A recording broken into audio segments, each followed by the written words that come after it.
বন্ধুরা আমরা ভুল রাস্তায় ঢুকে গেছিলাম, এখনো সেই রাস্তায় আছি। কিছুক্ষণের মধ্যে মেন রোডে পৌঁছাবো, কিন্তু সেই কিছুক্ষণটা কতক্ষণে শেষ হবে জানি না।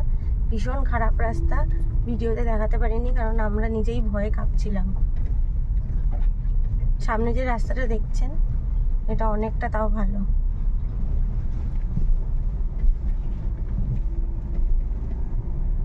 তুমি গাড়ি চালাচ্ছ, বলো তোমার অভিজ্ঞতা কেমন?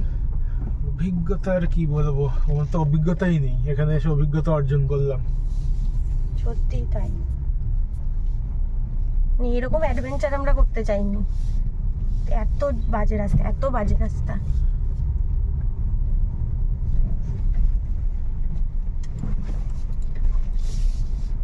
বাজে সরু আর প্রচন্ড সরু রাস্তা। এই রাস্তা অনেক ভালো মানে দেখছো, এই দেখো আবার সেই জঘন্য রাস্তা।